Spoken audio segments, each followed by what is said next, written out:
శ్రమలు పొందుకొని, హింసలు పొందుకొని, అనారోగ్యముతో మీ యొక్క శరీరము బాధపడిపోయి, నీ కుటుంబంలో ఒక భయంకరమైనటువంటి శోధన సంభవించినప్పుడు, పడిపోయిన గోడల వలె నీ బ్రతుకు నా బ్రతుకు ఉన్నప్పుడు, దేవాది దేవుడు చూచే దేవుడు గనక, ఆయన మనస్సున్నటువంటి దేవుడు గనక, ఆ మనస్సుతో ఆయన ఆలోచిస్తాడు గనక, ఆయన మనలను చూసి బాధపడుతూ ఆయన మౌనముగా ఉండే దేవుడు కాదు గనక మరలా కట్టిస్తానని ఆయన నిర్ణయిస్తాడు. హల్లెలూయా, హల్లెలూయా.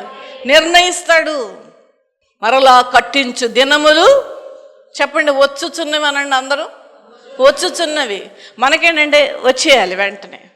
ఆమేన్ అనేటప్పటికల్లా ప్రార్థన నెరవేర్చబడాలి. కొన్నిసార్లు చేస్తాడు దేవుడు, కానీ అసలైనటువంటి బిడలకు దేవుడు ఆ పరీక్ష పెట్టేస్తాడు కొన్నిసార్లు.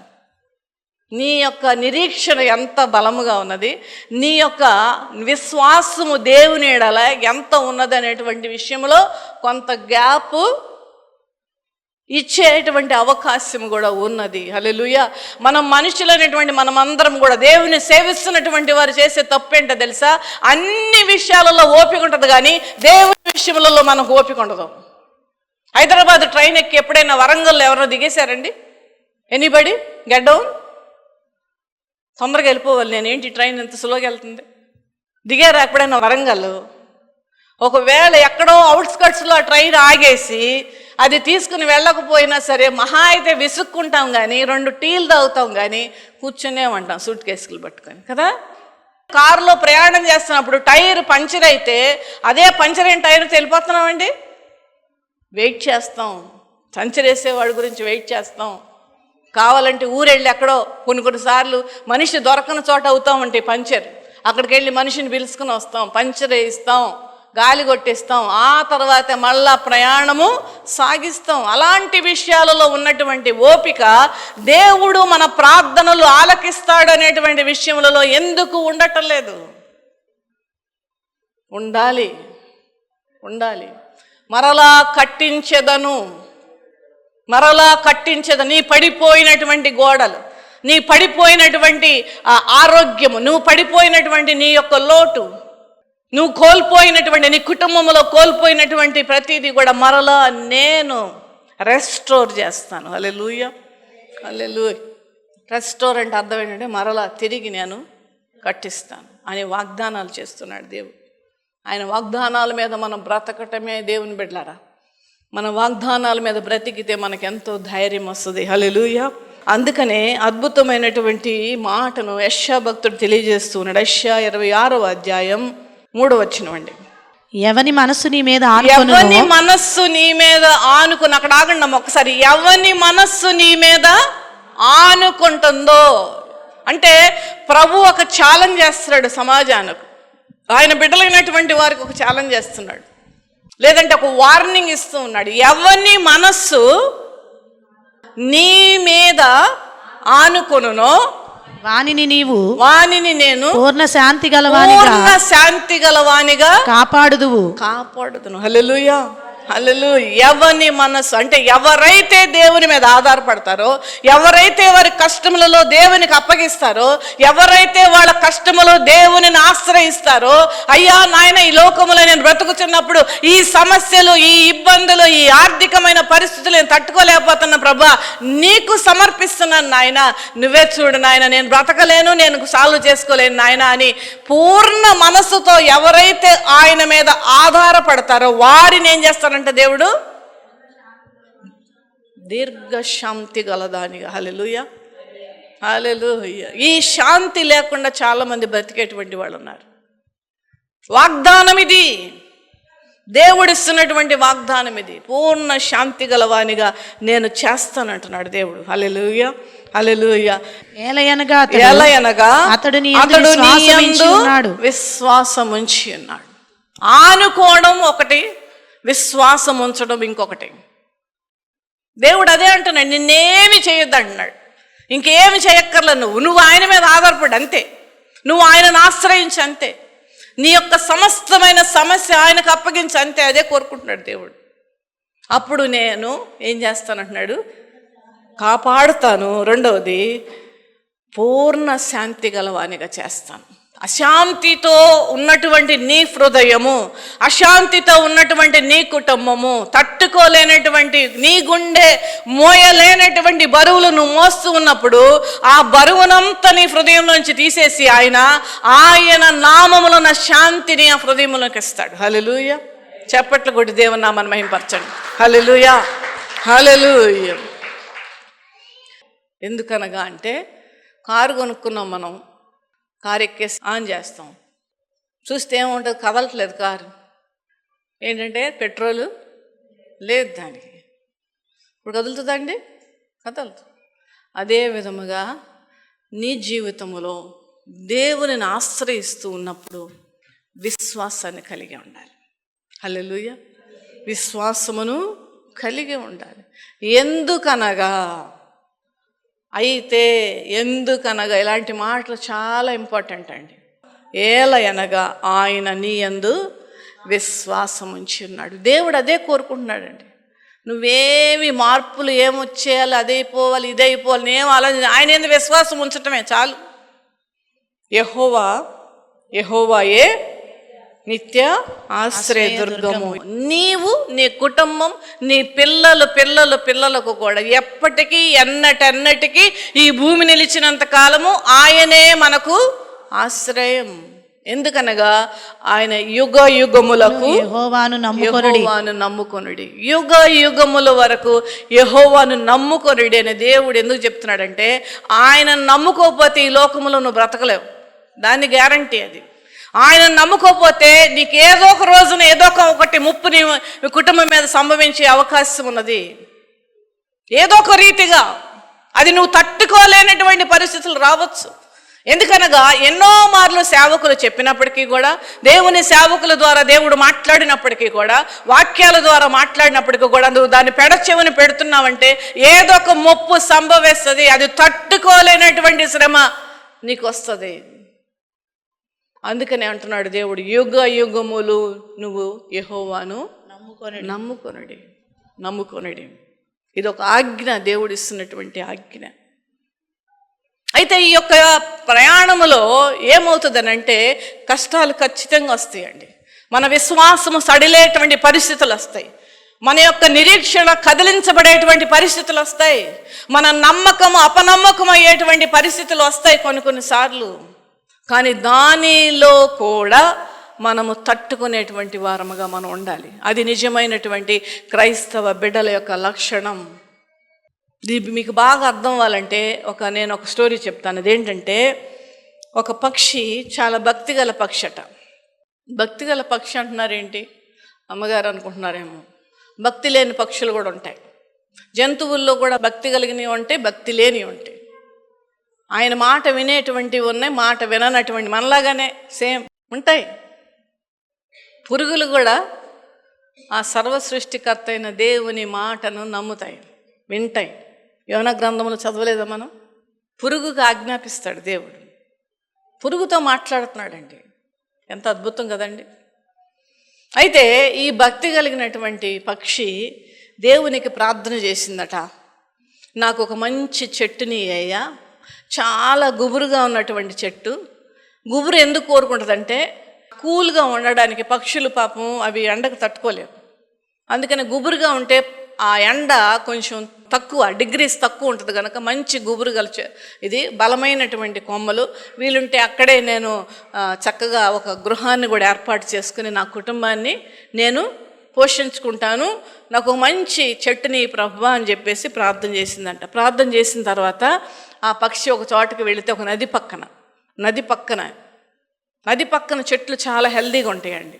నది పక్కన, అందుకే నేను చెప్తున్నాను, నది పక్కన ఉన్నటువంటి ఒక గుబురు చెట్టు దగ్గరికి వెళ్ళి అడిగిందట, నేను ఈ చెట్టులో నేను ఉంటాను, నేను నా యొక్క జీవితాన్ని ఇక్కడ సాగించాలనుకుంటున్నాను కనుక నా చెట్టు నువ్వు నాకు ఆశ్రయం అంటే అది బాగా తిట్టిందంట మనలాగా. ఎవరికి పడితే వాళ్ళకి నా కొమ్మలు ఇచ్చేస్తాను అనుకుంటున్నావా? ఎవరు పడితే వాళ్ళు వచ్చేస్తే ఇచ్చేస్తాను అనుకుంటున్నావా? అంత కష్టపడి నేను పెంచుకుంటే నా చెట్లను కొమ్మలను నథింగ్ డూయింగ్ ఉండడానికి వీలేదు.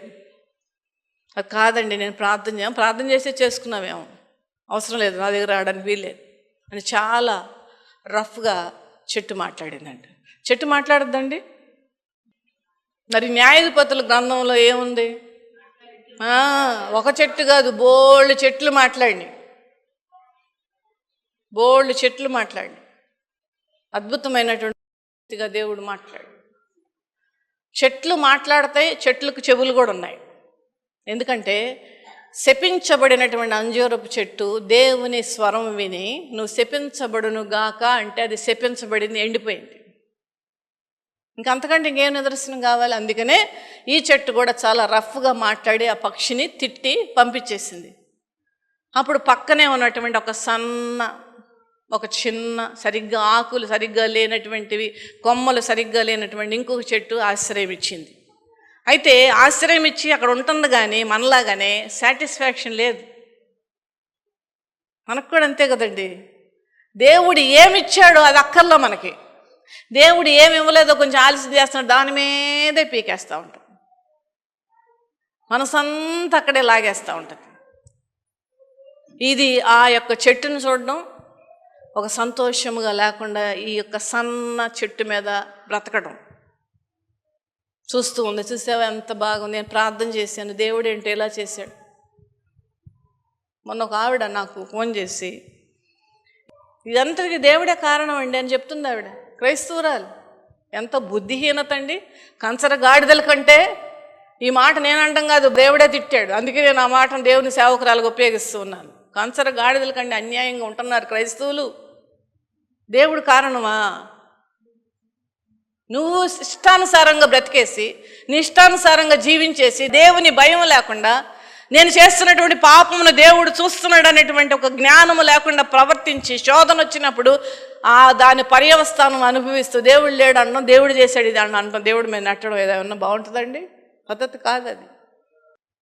దేవుని బిడ్డలారా, ఈ యొక్క పక్షి ఆ సన్న చెట్టు మీద ఆకులు సరిగ్గా లేని సన్నగా ఉన్న కొమ్మ మీద చూసి ఎంతసేపు దాని కళ్ళు ఆ గుబురుగా ఉన్న చెట్టు మీదే ఉండి నేను ప్రార్థన చేశాను దేవుడికి, మంచి చెట్టు ఇమ్మని అడిగాను. ఆ చెట్టు నాకు ఇవ్వకుండా అయిపోయింది. ఏంటో నా బ్రతుకు, కనీసం చెట్టు మీద కూడా ఉండడానికి లేకుండా అయిపోతుందని చాలా మనలాగానే మనసులో విసుక్కుంటూ చాలా రోజులు బ్రతికింది. ఒకానొక దినమున ఒక తుఫాన్ వచ్చింది. ఆ తుఫాన్ వచ్చినప్పుడు ఆ యొక్క గుబురుగా ఉన్న చెట్టు ఏమైపోయిందంటే పడిపోయింది. ఏమైంది? పడిపోయింది. అప్పుడు దేవుని యొక్క కాపుదల పక్షికి అప్పుడు అర్థమైంది. ఆ యొక్క దాని మీదే నేను గూడు కట్టుకుని ఉండుంటే నేను, నా భర్త, నా పిల్లలు నీళ్ళలో పడి చచ్చిపోయేవాళ్ళు. అది దేవునికి ముందుగా తెలుసు గనక ఆ చెట్టుకి ఆ మనస్సునిచ్చి నేను అక్కడ గూడు కట్టుకోకుండా మొట్టమొదటిలోనే దేవుడు ఆ విధముగా నన్ను తప్పించాడని అప్పుడు రియలైజ్ అయింది, అప్పుడు తెలుసుకుంది. దేవుని బిడ్డలారా, మన జీవితము కూడా చాలాసార్లు ఇదే విధముగా ఉంటుంది. కనుక నేను ఈ ఉదాహరణ చెప్తూ ఉన్నాను. కొన్నిసార్లు దేవుడు మనకు చెయ్యడు, కొన్ని కార్యాలు వెంటనే చెయ్యడు, కొన్ని అసలే చేయడు. ఎందుకు చేయలేదు అనేటువంటివి మనకు తర్వాత అర్థం అవుతాయండి, ఇప్పుడు అర్థం అవ్వవు.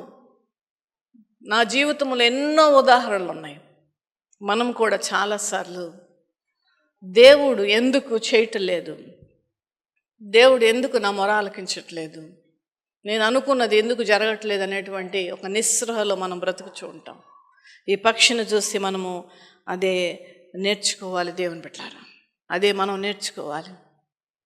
మన పితరులైనటువంటి వారు ఏ రీతిగా కష్టములలో, ఇబ్బందులలో దేవుని మీద ఆధారపడి వారికి వచ్చినటువంటి విపత్తు, వారి జీవితంలో వచ్చిన విపత్తు, వారి జీవితంలో వచ్చిన కష్టం, వారి జీవితంలో వచ్చిన చావును ఏ విధముగా ఎదుర్కొన్నారు అనేటువంటిది మనం జ్ఞాపకం చేసుకోవాలి, మనం సరి చేసుకోవాలి.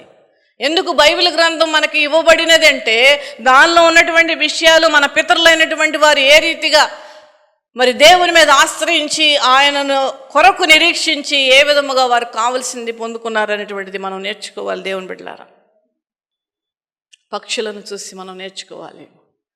ఎవని మనస్సు ఆయన మీద ఆనుకొననో వారిని నేను పూర్ణ శాంతి గలవానిగా.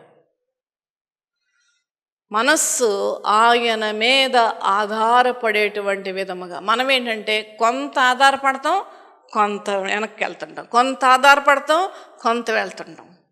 దేవుని మీద ఆధారపడడంలో 50%, 25%, 75% ఉంటే ఎట్లా? దేవుని విషయంలో ఇదే మనం చేస్తున్నాం. అందుకనే చెప్తున్నాడు దేవుడు, ఎవరైతే ఆయన మీద పూర్తిగా అనుకుంటారో వారిని మాత్రమే పూర్ణ సంతోషం, పూర్ణ సమాధానం దేవుడు అనుగ్రహిస్తాడు. హల్లెలూయా, హల్లెలూయా. భక్తి జీవితాన్ని మార్చుకుందామండి దేవుని బిడ్డలారా. వెహికల్స్లో ఇంజిన్ ఆయిల్ అని ఒకటి ఉంటుంది. ఇంజిన్ ఆయిల్ మారుస్తూ ఉండాలి, గేర్ ఆయిల్ మారుస్తూ ఉండాలి. ఎందుకు? అవి స్మూత్గా రన్ అవ్వడానికి. మన యొక్క ఆత్మీయ జీవితము కూడా అదే విధముగా ఆయిలింగ్ చేసుకోవాలి, సరి చేసుకోవాలి మన జీవితాన్ని. దేవునిని ఆశ్రయించటం నేర్చుకోండి, దేవుని మీద ఆధారపడడం నేర్చుకోండి. మరి ముఖ్యముగా కష్టములో, ఇబ్బందులలో, రోదనలో, బాధలలో దేవుని మీద ఆధారపడటం నేర్చుకోండి. ఇప్పుడు ఖచ్చితంగా దేవుడు తన హస్తమును చాపి మనం కృంగినటువంటి పరిస్థితుల నుండి, ఆ ఊబి నుండి బయటకు తీసుకుని వస్తాడు. హల్లెలూయా, హల్లెలూయా.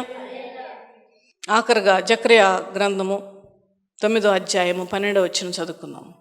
బంధకములలో పడియుండి, బంధకములలో పడి ఉండి. బంధకాలంటే ఏంటి? ఈ లోక సంబంధమైనటువంటి బాధలు, ఈ లోక సంబంధమైనటువంటి కష్టాలు, ఈ లోక సంబంధమైనటువంటి భయంకరమైనటువంటి అవసరతలు, అనారోగ్యములు. బంధకాలంటే మూకమ్మడిగా ఉన్నటువంటి మన జీవితంలో ఉన్నటువంటి సమస్యలు. ఆ సమస్యలతో ఏం చేసుకుంటామంటే మనంతటిగా మనం కట్లు కట్టుకుంటాం. ఒక వ్యక్తి తల్లిదండ్రులు ఇష్టం లేని వివాహం చేసుకుంది. నగలన్నీ తీసుకురమ్మన్నాడంట, నగలన్నీ తీసుకొచ్చేసింది. 2-3 రోజులు అయిపోయిన తర్వాత ఏం చేశాడంటే ఆ నగలు తీసుకుని వెళ్ళిపోయాడు, అక్కడికి వెళ్ళిపోయాడు. అప్పుడు తప్పు తెలుసుకుందామే. తల్లిదండ్రులు ఎంత నేను కష్టపెట్టాను, నా తల్లిదండ్రులు ఎంత బాధ పెట్టాను, ఇంకా నేను నా మొహం ఎలా చూపించాను నా తల్లిదండ్రులకి అని చెప్పేసి తన యొక్క శరీరమును మంచానికి కట్టేసుకుందండి తాళతో. నేను చూశాను. కట్టేసుకుని కిరసనాయిల్ పోసుకుని ముందే తెచ్చిపెట్టుకుంది. కిరసనాయిల్ బాటిల్ దగ్గర పెట్టుకుని, అంటే ఒకవేళ ఆ మంటలలో నేను దూరంగా పారిపోతానేమో అనుకొని, నేను చచ్చిపోవాలనుకొని కట్టేసుకుని వెలిగించుకొని చచ్చిపోయింది. నేను ఎందుకు ఈ ఉదాహరణ చెప్తున్నానంటే దేవుని బిడ్డలారా, బంధకాలు అనేటువంటివి ఉంటాయి. ఏం చేస్తామంటే ఆ బంధకాలలోనే మనం ఉండి మనమే తాళ్లతో కట్టేసుకుంటూ ఉంటాం ఒక్కొక్కసారి. ఎందుకు? ఎక్కువగా ఆ బాధ వైపు దృష్టి ఉంచి, ఎక్కువగా ఆ రోగం వైపు దృష్టి ఉంచి, ఎక్కువగా మనం పడుతున్నటువంటి వేదన వైపు దృష్టి ఉంచి దేవుని వైపు చూడకుండా, దేవుని మహిమను మనం కనుగొనకుండా మనము బ్రతుకుచూ ఉంటాం. అది బంధకాలతో మనంతటకు మనం కట్టుకున్నట్టే లెక్క. అందుకనే అంటున్నాడు ఇక్కడ జకర్యా గ్రంథము ద్వారా, బంధకాలతో పడియుండి నిరీక్షణ లేని వారు. ఒక పక్కనేమో బాధలు, ఇబ్బందులు అన్నీ తాళతో కట్టుకున్నావు నువ్వు. తర్వాత ఏంటి? ఇంకొక తప్పేంటి? నిరీక్షణ లేదు. దేవునిపై ఉన్నటువంటి నిరీక్షణ నీకు లేదు. దేవుడు చేస్తాడనేటువంటి ఓపికను నీకు లేదు. నిరీక్షణ లేని వారులారా, ఒకవేళ అలాంటి పరిస్థితులలో ఈ యొక్క సంఘములో కానీ, ఈ వాక్యం విన్నటువంటి వారిలో కానీ ఎవరైనా ఉన్నారా? నిరీక్షణ లేని వారులారా, మాట్లాడుతున్నాడు దేవుడు జకర్యా ద్వారా. నిరీక్షణ లేని వారులారా, చదువమ్మా. మీ కోటను మరలా ప్రవేశించుడి, మీ కోటను మరలా ప్రవేశించుడి. మరలా, అందరూ అనండి మరలా అన్నమాట. మరలా, మరలా, మరలా, మరలా. మనందరికీ మనం ఈ రోజున అనుభవిస్తున్నటువంటి ప్రతి సమస్య, ప్రతి ఇబ్బంది, ప్రతి రోగము, ప్రతి అవమానము, ప్రతి ఆర్థికమైనటువంటి ఇబ్బందికి మరలా ఒక దినము దేవుడు ఏర్పాటు చేశాడు. హల్లెలూయా, హల్లెలూయా, హల్లెలూయా. మరలా ఏర్పాటు చేస్తాడు. ఆ ఏర్పాటు చేసేంత సమయంలో మనం ఏం చేయాలి? ఏం చేయాలండి? ఎదురు చూడాలి, నిరీక్షణ కలిగి ఉండాలి. దేవుని యొద్ద నుండి పొందుకునేటువంటి విషయాలు నిరీక్షణ లేకుండా ఉంటున్నాం. ఎక్కడ ఏం చేయాలండి? ఏం చేయాలి? మనకు మంచినీళ్ళు లేకపోతే బిస్కెట్ ప్యాకెట్ అవసరం ఉంటే స్టేషన్ వచ్చే వరకు ఆగాలా వద్దా? మధ్యలో దిగిపోతున్నారా? కనుక దేవుని బిడ్డలారా, అటువంటి పరిస్థితిలో ఉన్నటువంటి వారితో కూడా దేవుడు మాట్లాడుతున్నాడు. ఒకవేళ ఆ బంధకాలతో నువ్వు ఉన్నావేమో. ఈ బంధకాలు జనరల్గా అపవాది తీసుకొచ్చి పెడుతుంది మన జీవితాల్లో. మోస్ట్లీ 100కి 90% అపవాది తీసుకొచ్చి పెడుతుంది. అనారోగ్యం అవనివ్వండి, బంధకాలు అవనివ్వండి, పరిస్థితులు అవనివ్వండి, అవమానం అవ్వండి, ఇంకేదైనా సరే అది తీసుకుని వచ్చి పెడుతుంది. అప్పుడు మనం అందరం కూడా ఆ కట్టబడినటువంటి పరిస్థితిలో మనం ఉంటాం. అటువంటి సమయంలో మన దృష్టి దేని వైపు ఉండాలి? దేవుని వైపు ఉండాలి. చీకటిలో నిలుచు జనులు గొప్ప వెలుగును చూస్తున్నారు. ఒకవేళ ఈ రోజున నీవు చీకటిలో కూర్చుని ఉన్నావేమో, నీ కుటుంబ పరిస్థితి కానీ, నీకున్న అనారోగ్య విషయంలో కానీ చీకటిలో నువ్వు కూర్చుని ఉన్నావేమో, మానని వేదన నీ హృదయంలో ఉన్నదేమో, ఎవరికి చెప్పుకోలేనటువంటి బాధను ఒకవేళ నువ్వు అనుభవిస్తూ ఉన్నామేమో, దేవుడు చెప్తున్నటువంటి మాట, మీ కోటను మరలా ప్రవేశించడి, రెండంతలుగా మీకు మేలు చేసేదనని నేడు నేను మీకు తెలియజేస్తున్నాను. నిన్ను విడిచిపెట్టేసావేమో అని నువ్వు అనుకుంటున్నావేమో, నిన్ను చూడట్లేదేమో నువ్వు ఒకవేళ అనుకుంటున్నావేమో, లేదంటే నా బాధను దేవుడు అర్థం చేసుకోలేదేమో అనుకుంటున్నావేమో. దేవుడు బహుగా అర్థం చేసుకోలే దేవుడు. ఎందుకనగా ఆయన సృష్టించింది మనలను ఆయనే. ఆయనకు తెలుసు సమస్తం. నువ్వు ఎంత తట్టుకుంటావో అంతే ఇస్తాడు దేవుడు. అది గుర్తుపెట్టుకోండి దేవుని బిడ్డలారా.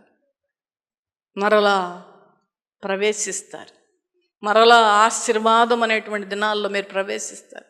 ఒక్కొక్కటి దేవుడు చేసుకుంటూ వస్తున్నాడు. ఒక్కొక్కటి దేవుడు అనుగ్రహిస్తూ వస్తూ ఉన్నాడు. నిరీక్షణ దానికి మనకు అవసరం. కారుకి పెట్రోల్ ఎంత అవసరమో, మనిషి బ్రతకడానికి ఊపిరి ఎంత అవసరమో, మనం దేవుని యొద్ద నుండి కృపలను పొందుకోవడానికి మనకు నిరీక్షణ అంత అవసరం. అక్కను చేర్చుకునేటువంటి సమయం ఆసన్నమైంది దేవుని బిడ్డలారా. అందుకనే భక్తుడు రాశాడు, నన్ను చుట్టుముట్టిన బాధలలో నా హృదయం కలవరపడగా, నన్ను చుట్టుముట్టిన నిందలలో నా హృదయం కలవరపడగా, అక్కున నన్ను చేర్చుకొంటివే, భయపడకంటివే, మిక్కుట ప్రేమను చూపితివే, నన్ను ఓదార్చితివే. ఎంత అద్భుతమైన మాట అండి. నన్ను చుట్టుముట్టిన బాధలలో నా హృదయం కలవరపడగా,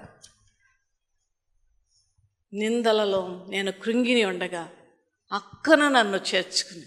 ఈ ఫీలింగ్ ఎప్పుడైనా అనుభవించారండి మీరు జీవితంలో? ప్రభులు వారిని నక్కన చేర్చుకునే ఫీలింగ్ ఎప్పుడైనా అనుభవించారా? నేను అనేక మార్లు అనుభవించాను. హల్లెలూయా. అక్కన చేర్చుకునేటువంటి అనుభవంలో నేను ఉన్నాను దేవుని బిడ్డలారా. అక్కన చేర్చుకుంటాడు దేవుడు. ఆయన ప్రేమ కలిగిన హస్తము చాపి నిన్ను అక్కన చేర్చుకుంటాడు. హల్లెలూయా. నువ్వు అనుకుంటున్నావేమో, నేను పడుతున్న వేదన ఎవ్వరు చూడట్లేదు, నన్ను ఎవ్వరు అర్థం చేసుకోవట్లేదు, నన్ను ఎవ్వరు కూడా పట్టించుకోవట్లేదు, నేను చాలా లోకువైపోయాను, నేను ఒంటరిదాన్ని, అందరూ ఉన్నారు నాకు కానీ నేను ఒంటరిదాన్నే అనేటువంటి ఫీలింగ్లో ఒకవేళ ఉన్నావేమో, చాలా తప్పు ఫీలింగ్లో నువ్వు ఉన్నట్టే లెక్క. ఎందుకనగా నిన్ను సృష్టించిన నీ దేవుడు, నిన్ను కాపాడేటువంటి నీ యేసయ్య, ఆయన బ్రతికి ఉండే దేవుడు ఆయన. హల్లెలూయా, హల్లెలూయా.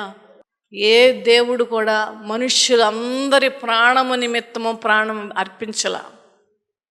ఏ దేవుడు కూడా ఈ లోకమునకు మనుష్యుడుగా రాలా. ఏ దేవుడు కూడా నిర్దోషయుండి కూడా శ్రమలను అనుభవించలా. రక్తము కార్చి రక్షణనిచ్చి ప్రాణ త్యాగం చేసి మనల్ని అందరిని కూడా దేవుడు కొనుక్కున్నాడు. కనుక ఆయన మనస్సున్నటువంటి దేవుడు, నీ మనస్సును బాగా అర్థం చేసుకునే దేవుడు. హల్లెలూయా. అక్కన చేర్చుకుంటాడు, మిక్కుట ప్రేమను చూపి మనల్ని ఓదారుస్తాడు. హల్లెలూయా, హల్లెలూయా. ఓదారుస్తాడండి. ఎంత అద్భుతమైన మాట అండి. ఓదార్చడం అనేటువంటిది, మనుష్యులు ఓదార్పే మనం చాలామంది సంతోషపడుతుంటాం. అలాంటిది దేవాది దేవుడే మనల్ని ఓదారుస్తుంటే మనం ఎంత ధైర్యంగా బ్రతకగలం, ఎంత ధైర్యంగా ముందుకు సాగగలము. ఎన్ని కష్టాలు, ఎన్ని ఇబ్బందులు వచ్చినప్పటికీ కూడా నా దేవుడు నాకున్నాడు అనేటువంటి విశ్వాసముతో, నిరీక్షణతో మనం బ్రతకగలం. మరి ఇటువంటి కృప వాక్యం ఉన్న ప్రతి బిడ్డకి దేవుడు అనుగ్రహించును గాక. Amen, amen, amen. తండ్రి అయిన దేవా, పరిశుద్ధుడా, నీకు స్తోత్రాలు అర్పిస్తున్నాము నాయన. ఈ యొక్క సమయంలో నువ్వు మాకు ఇచ్చిన వాక్యాన్ని బట్టి నీకు వందనాలు. నీ వాక్యము ద్వారా మాతో మాట్లాడేందుకు వందనాలు తండ్రి. ఆ వాక్యం ప్రకారమే నడుచుకునేటువంటి మనస్సు నాకు దయచేయము, బిడలకు దయచేయమని ప్రార్థిస్తున్నాను. నిరీక్షణ కలిగే ప్రభు నాయన, నీ వైపు చూడగలిగేటువంటి మనస్సు మాకు దయచేయమని ప్రార్థిస్తున్నాను.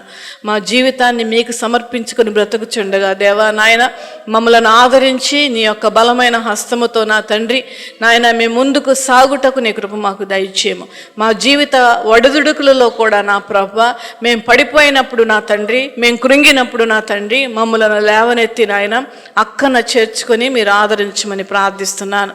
ఈ ప్రార్థనలు తండ్రి నాయన మీరు గైకొని వాటన్నిటికీ మేము జవాబులు పొందుకున్నట్టుకు నీ కృప మాకు దయచేయమని యేసయ్య నామమున అడుగుచున్నాను తండ్రి. Amen, amen.